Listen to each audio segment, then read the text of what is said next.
Ahoy there, matey. This is Captain JJ, and on this episode of JJ Meets World Below Deck Gordon style, we're going to talk all about the show Below Deck. That's right. It's a podcast about a reality show, and it'll probably get us our highest ratings ever. So sit back, relax like you're the guest on a luxury charter, and enjoy this episode of JJ Meets World. And by the way, if you'd like to help support our podcast, visit jjmeetsworld.com where you can donate to our Patreon, pick up some killer swag at our merch shop, or click the link to Apple Podcast and give us a 5-star review. 1, 2, 3, 4. JJ Gordon, sort of like that Indiana Jones, in that he's always sniffing out his next adventure. Yes, he is. He's always interviewing guests so he can have them on his show and they can talk about pop culture, arts, and leisure. JJ has his flag unfurled and he likes his french fries curled, and he's fun and then he twirled as he goes to meet the world. He will march into the rain even if his ankle sprained. Take a peek inside his brain. This podcast is called JJ Meets World.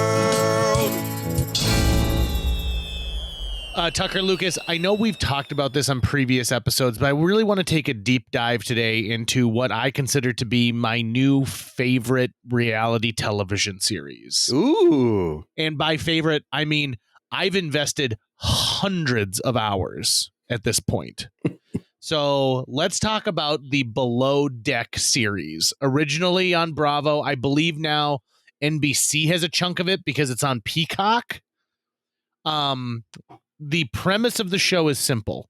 It is about the men and women who work on super yachts that are available for rental during charter seasons in places like off the coast of Florida, there's some in Scandinavia, the Mediterranean, off the coast of Australia. And there's a captain, and then there's the stew, which is the interior crew led by the chief stew. And then there are the deckhands led by the head deckhand, which is called a bosun. So let me tell you how I first got into the show Below Deck. First of all, have you ever seen an episode by any chance, Tucker? I've not. And I remember having a conversation where I thought you were talking about the animated Star Trek TV show. Right. Which is Lower Decks. Right. But Below Deck, I have not watched any. The closest I have come to seeing anything like Below Deck is being friends with Fred Bevel. Oh, yeah. Okay. And here's the thing. Fred Bevel is on cruise ships. These are not... Okay, so this is how I describe the size of the boat. So first of all, it's like an Airbnb. So people come on and they spend like maybe 3 days, sometimes just a single day. And there's maybe 5 bedrooms total at most on it. And then they get off. So they pick them up at a dock and they drop them off at a dock, sometimes via water taxi, but it's small rentals. And it's not a cruise ship where you would have hundreds of people working on it. This has maybe 7 or 8 people working on it at a time. Way smaller than I thought. So then are they also featuring the people who are renting the yacht? They do, my good man. They are a huge part of this show. So let me give you a little taste of what Below Deck is. And recently, the guest that we had staying at our house, she stayed up and I only watched this by myself because Jill told me that she didn't care. She didn't want to watch it. I'm not going to get too far. I'm going to go back like I said. So the guest who was staying with me a couple of years ago had us out to Minneapolis, and she was a part of the Minneapolis sailing society, the Minneapolis Yacht Club, where you could borrow a sailboat and sail it around a lake. And so we did that. And while we were on it, I was chatting with another person on the boat named Susie. And Susie was like, "Oh, it's just like Below Deck." And I said, "I've never seen that." And she goes, "Oh, it's a show. It's a reality show." And she explained it. And in my mind, I was expecting the Housewives of Maritime Law or something like that. And it didn't appeal to me at all. So we get a lot of sun. Jill and I go back to our hotel room, and Jill lays down for a nap, and I'm in the other room of the suite, and I happen to find an episode of Below Deck, right? And I'm like, oh, this is that show she's talking about. I watched about 6 minutes, and I was hooked. the first time that you try heroin and you know that you are about to like embark on a journey of chasing it for the rest of your life. So I watched 2 episodes and like I said, I'm hooked. And then I came back to Fargo and I got sick like a month later. And so I just happened to find that it was online. Now I started midway through Below Deck Mediterranean. Here's what you have to understand about Below Deck. I'm going to lay out exactly like the entire series for you so that you can understand how incredibly popular this series is. So Below Deck as a television series started in 2013, and there are 11 seasons of the original Below Deck. Damn. Okay? Then they started spinning them off, and there was Below Deck Mediterranean. Guess where that takes place? Alaska. You're correct. Then there's Below Deck Sailing Yacht. Now, every other like boat to this point has been, like an engine powered boat. And while there are engines, this is actually about sailing. Like it's an actual sailing yacht. Then there's Below Deck Down Under, which takes place off the coast of Australia. And that premiered on in March of 2022. And that is on Peacock. Like, they spun this off so that the streaming service Peacock would have its own like special Below Deck. And then there's Below Deck Adventure, which is the most recent one. And this takes place on luxury yachts that are in the fjords of Norway. And so, Tucker, if I was going to start you on one, I would probably start you on the one that takes place on a fjord. And are they following multiple ships or is it just one ship? It's one ship per season. Okay. So the cast of characters changes out quite a bit. There's some that are held over from previous seasons, and then some, where it's an entirely fresh new crew. These people who are on the show have become celebrities in their own right. I mean, to the point of where they are making big money on Cameo. They are being featured in magazines just because they happen to be, a stew on Below Deck Med Season 8. So I start watching halfway through the series of Below Deck Mediterranean, where Captain Sandy Yawn, is the main captain. Now, what's interesting about Sandy is she's a female captain in a very male-driven industry, right? Mm-hmm. And so it's always a little cringy at the very beginning of the season, especially in those early ones, when someone comes up and they're like, "Oh, are you the first mate?" And she's like, "Nope, I'm the captain." And it's like, "Oh," and everyone makes this mistake, this huge blunder when they meet her. In Below Deck Down Under, the captain is a guy named Captain Jason, who I got to admit, if I was going to go after a man, this would be the one I'd go after. He's calm, he's cool, he's classically good looking. He always, like, they show shots of him getting up before the rest of the crew, and he works out. When the crew goes out and has like a crazy day on the town because they get an off day, he's walking around in a kimono waving at other boats. Mm-hmm. And he's one of these guys who he's the leader that you wish you had. Like, honest to God, this is the boss that everyone wishes that they have, because his expectations are clear and concise.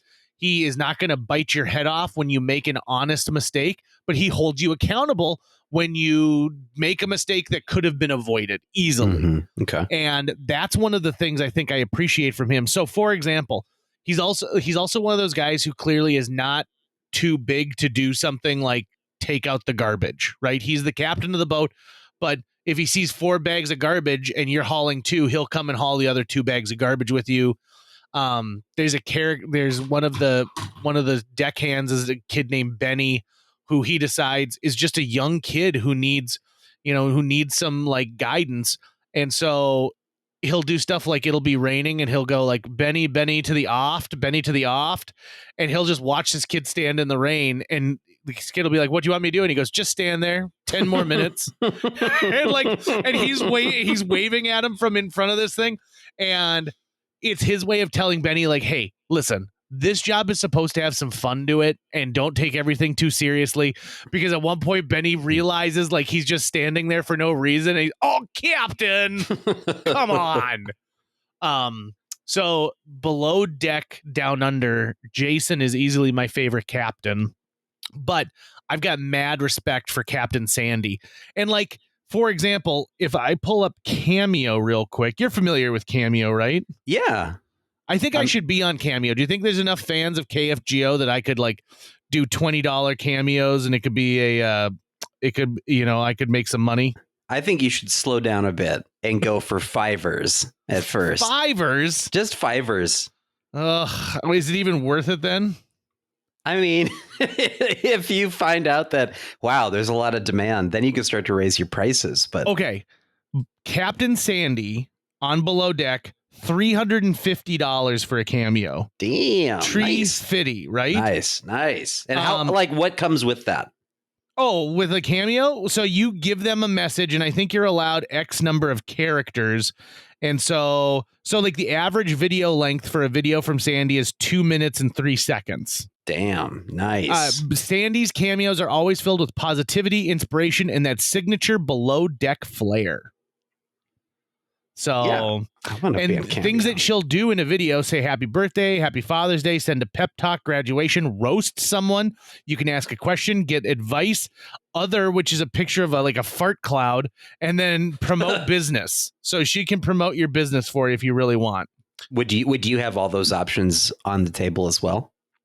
I would even have more. What else would you add? I would include you can read me some poetry and I'll give you an honest reaction to your poetry.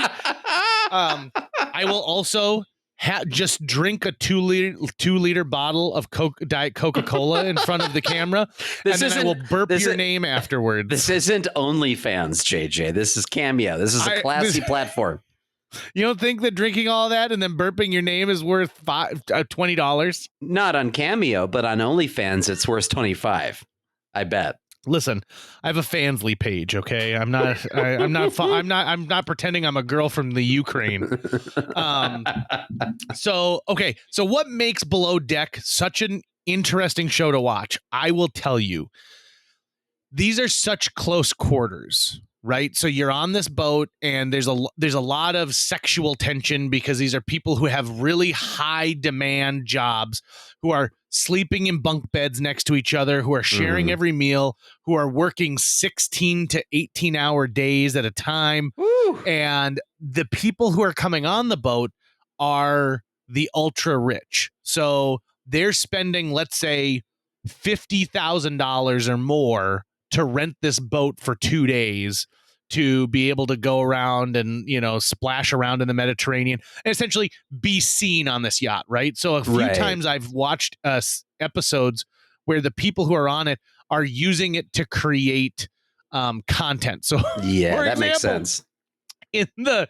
In Below Deck Med season 2, like episode 6, the founder of Mr. Skin rents the boat, and he brings women on there to record the naked news.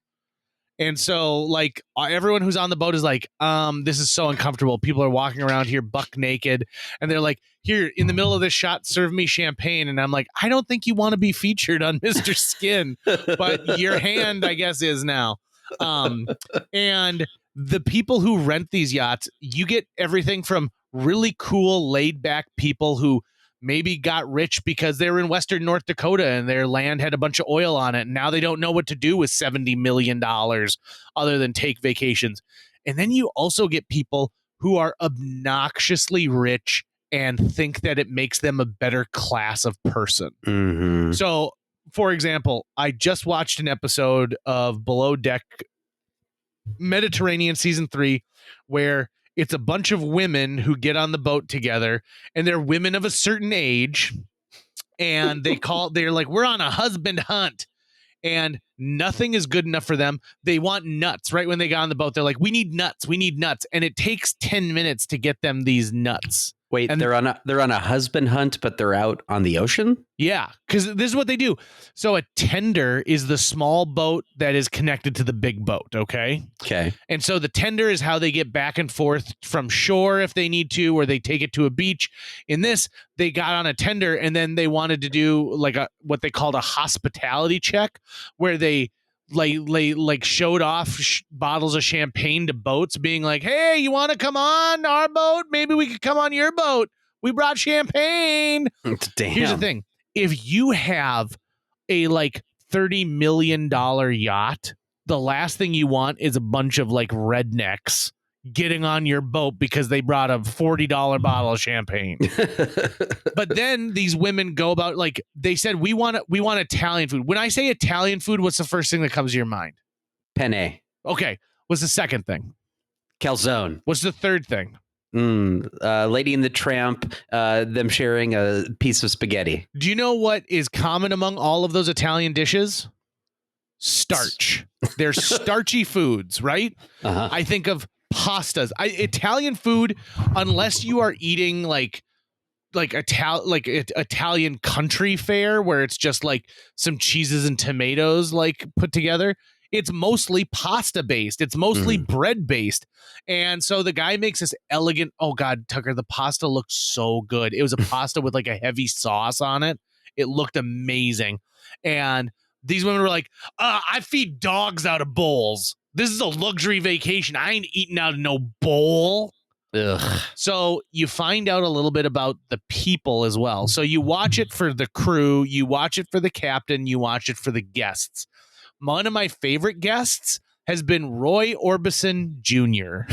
And I think he's on 3 seasons in a row, and he's a family guy, and he's just a really nice. There's one time he gets pretty drunk. But like you also see like you get to see how these people get to, their job is to serve these ultra rich people, but then they get to cut back a little bit. So the way a typical charter season goes is everyone arrives on the boat and they get assigned to their duties. You already know who your chief stew is and you already know who your bosun is, but then they can do things like make someone a second stew or third stew, and that kind of positions them for what their main jobs are going to be. A second stew helps with serving food, is usually up later into the evening, like as a cocktail waitress, and like attending to their needs as they get ready for bed. And then the third stew gets up, does the breakfast, but also does like a lot of laundry and dishwashing and stuff like that. Oh, and how can I forget this? There's also the chef. Every boat has a chef on it, and the chef is usually the ultimate wild card, Tucker. Honest to God, this is the person who either is like, they are so incredibly talented, but they lack confidence. They're overly cocky. Most chefs are so cocky that you don't even like you can't stand them. You watch an episode and you're like, why would they even let this guy be on the boat anymore? It's ridiculous. And like there's a couple where I've seen where the chefs barely speak English, which is the common language among guests as well as the crew. And so like they're trying to communicate and like, they're like, I don't know what the Greek word is for pancake. And occasionally like someone will get hurt or get sick. And so they get off, they're taken off the boat and taken to the hospital during COVID. Oh my God. Below Deck Med, a bunch of the seasons take place during COVID. And they, like in most of them, like if you're going to leave from Malta, you have to quarantine for 2 weeks when you get into the country before you can go into the town, let alone get on this boat. It is just fascinating to watch how these things roll. And then guests who are mad because they can't go down the beach because they're literally gigantic, like 20 knot wind swells, but somehow that is the fault of the captain. But Roy Orbison Jr. does this cool thing where he may get drunk but he's a fun drunk, but he'll do things like one day he said, okay, all the adults are going to do a beach excursion. Could you do something with the kids that would, be kind of fun for their lunch? And so the chef is like, okay, well, bring them down to the galley and we'll make pizzas together in the galley. And then they have a fight with flour, and it's intriguing to watch. And there have been businesses that have been crippled because of this show. Crippled, where somebody comes on and treats the staff poorly and is overly demanding. I remember one specific one where this woman was like, well, she kind of surprised them when she got on. She's like, I want a cake to celebrate this client that I brought with me on this trip, and then she doesn't like the cake, and she comes downstairs and she makes like a big fuss about it, and they can't say anything back. They can't say, well, I didn't have the ingredients to make a decadent 5-layer cake because you didn't tell me in advance that I needed a 5-layer cake. And so I follow several Below Deck Reddit threads, several, and I'm pretty active. I'm hoping to become like a top contributor on a couple of them. At what point do you like join the Discord? So I'm actually on 2 Discords already. For Below Deck. Yeah. And it's, in fact, that's the only reason I have Discord on my phone. Did you know that? Like, no. That's the only reason. Because of Below Deck. Because of Below Deck. So people got on Reddit and essentially like roasted this woman and said like, this is her business. And if you know someone, don't give her business. And so this woman had to had to do media about it, about how like, well, they edited it to make it look like this. And I expect a higher quality. And that's what you get when you come to my business is you get a high quality. Within like a year and a half, people were like, yep, she's selling her business. She's getting out of the game because she's been roasted so hard. Now, I don't believe in that as somebody who, the internet can be a very fickle place and you're watching a reality television show. So take everything with a grain of salt. But I also think like, come on, it's time to take that 1% to task. Yeah. I mean, I'm really doubting that they edited it in such a way that made like, oh, if you'd actually seen all the footage, you'd see how reasonable I was actually being. It was like, yeah, no, lady, you're clearly disconnected from the most of us. And I think that's one of the things that interests me the most is that you see the difference between that. Now, let's talk about interpersonal relationships. So some of the people who get on this boat are not meant to be on a boat. For example, a season I'm watching right now is this is how they get paid too, by the way. I should tell you about how the financial situation works. So they get a base salary just for working on the boat. And it's good. It's a good salary, but it's not amazing. It's not going to change your life. They get a small stipend from Bravo for being featured on the show. And then Bravo, if you are a guest and they film your charter, you agree to be filmed, they pick up 50% of the rental on the boat. Wow. So that's also something you should think about too, is that these are people who are saying, oh yeah, you can film me in whatever I do and I'll get half off. So kind of think of the people who it is. Hannah, who's the chief stew in a bunch of seasons, has a good point. She goes, some of these people try and show you how rich they are. And she's like, if you're that rich, why don't you actually buy a boat? Mm-hmm. Yeah, no shit. So, but the big thing is at the end of each, they form a line and welcome you onto the boat, right? As a formal greeting. And then when they leave, they form a line and they give you a formal like goodbye. And then the primary, which is the main guest, like the person who booked the vacation, hands over an envelope with cash in it as a tip. And so tips can range anywhere from, I think the lowest I ever saw was like $800 per person. And the most I saw was $2,200 per person. Okay. Now it's for 3 days worth of work, and you roughly, it's roughly 10 charters per season, and a charter season or 10 voyages per charter season.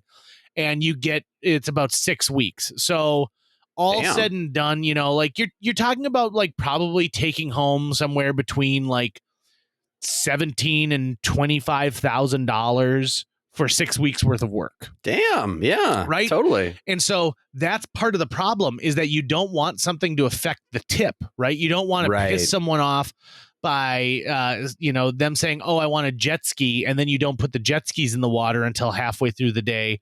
So they're like, well, that kind of sucked. That was the one thing we'd asked for. So we're going to dial it back. The deck crew, their job is helping the captain dock the boat, to anchor the boat. I know more about boat anchors now, Tucker, than I've ever known in my entire life. Like 3 shackles in the water, green line, anchor is home. You put the anchor ball up when your anchor is down. So I know now so much about anchors, but they also do things like they're the ones who clean the full exterior. They help in some cases with the interior if there's something that they need. And the one thing I will say about most of the deck crews, and it's also important to note that like right at the beginning, most of the deck crews were all men. And then eventually they started having female deck crew members. And those are the ones who most often prove themselves. In fact, Malia is one who is on several seasons, and she starts off as a deckhand, moves up to lead deckhand, and then becomes bosun. And her goal is to become a captain. Almost all deckhands, that's what they want to do, is they want to ultimately become a captain on a boat. Nice. Now, the interior, those are the people who are doing cleanup service. They're the ones who are turn down service for the beds. They unpack your bag. So like if you and I went on one of these yachts and they put you in bedroom B, they would unpack your bag for you. And they would also do your laundry for you. And in some cases, they would clean up your pubes for you if that's something that happened in the bathroom. They'd be like, this guy has a lot of socks. Yeah, and they'd be like, and then you'd be like, listen, wash only on cold water. And then they'd fold them and make really nice little sock arrangements for you. So the service people are the ones who I think like kind of get the hardest. If you're in interior, like I think to myself, which would I rather be, a deckhand or an interior? I always think I'd rather be a deckhand, because as long as you are good with time management, there you go. And it's hard physical work. But interior, they're the ones who I feel like have to deal with people complaining the most, and people like just kind of being snots. They're the ones who are client facing much more. Right. And then you've got the chef, and a chef will make or break your charter season, because if they're great at what they do and their presentation is amazing, that like the food, you'll notice like almost 40% of the show is focused on food. It might actually be closer to 50% of the show is focused on food. And before people get on the yacht, every single guest fills out this extensive sheet of paper. So like, and they send in a headshot and it's all typed out. It's called their preference sheet. And so it's things like, I don't eat onions. Like for yours would say no pickles. No pickles. Right? Yours would say no mayo, no mustard. Correct. And then it would say things that you like. And so yours would say mashed potatoes. I'd be like, easy cheese. Yeah. And you can have, I mean, in all honesty, you can have whatever you want. Any soft food, I'll eat it. There you go.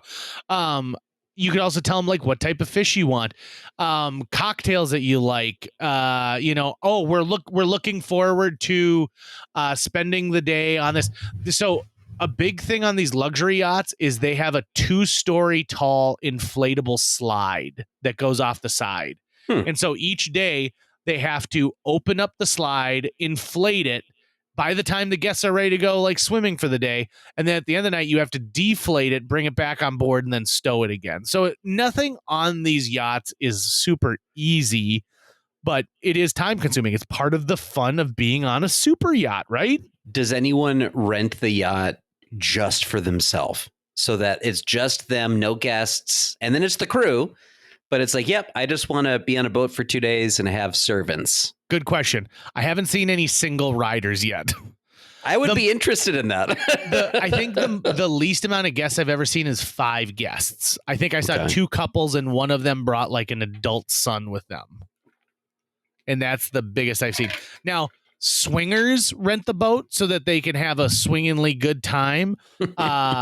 A lot of business people like take clients with them. There were, there's some people who struck it really big in the marijuana world. And so they'll rent the boat. There occasionally will be repeat guests. So like they've been on a previous season of Below Deck. Now, here's the irony.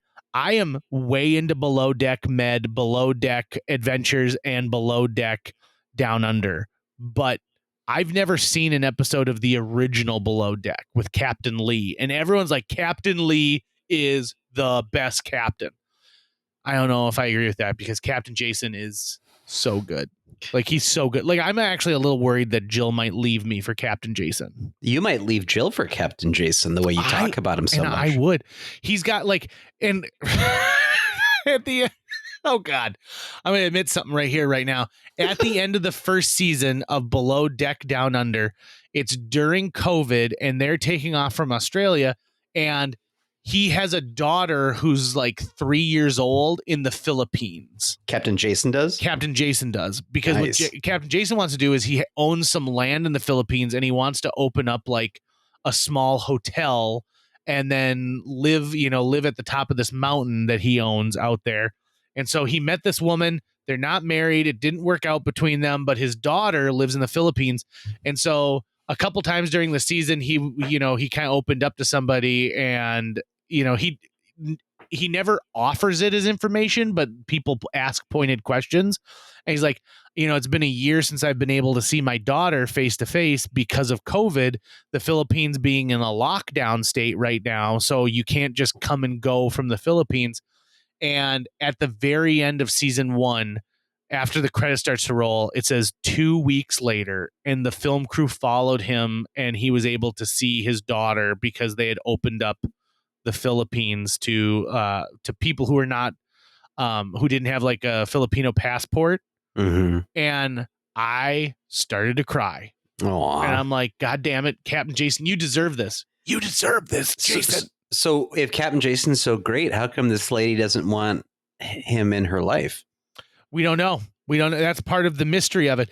I almost wonder if it's because he's not there the whole time, right? Like by his nature, he's going to be gone for 5-6 months out of the year captaining these yachts. Yeah, my life, my love, and my lady is the sea. That's right. It's exactly why Brandy will never be able to have her man who brought her the silver locket. That song always makes me think of my junior year of prom.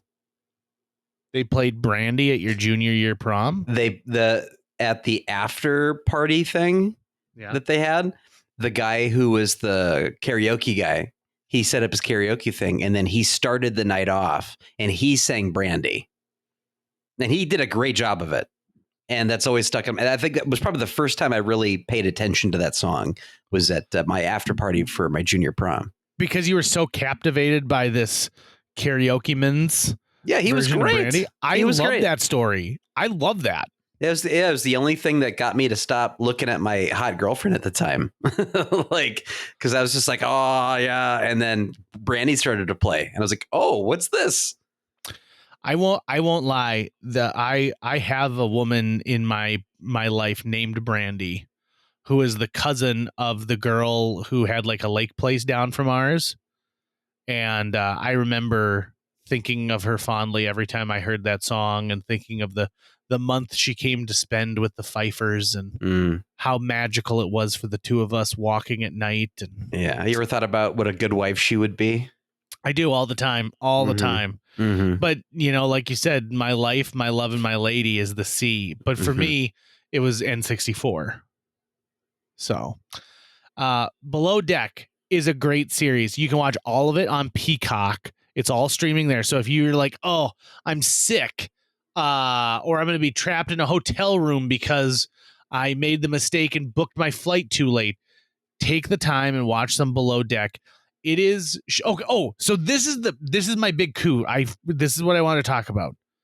So Rachel's staying with us, and Rachel is like, what's going on? I'm like, well, Jill doesn't like Below Deck, so I have to watch it by myself. It's like my show. I stay up a little bit later. I eat like popcorn, and I watch Below Deck. And so she watches an episode. Rachel's back? I thought she was gone. No, this is several weeks ago. Oh, okay. And so then she gets into it. And so she and I plow through Below Deck Down Under. And then she's like, okay, I'm going to get started now.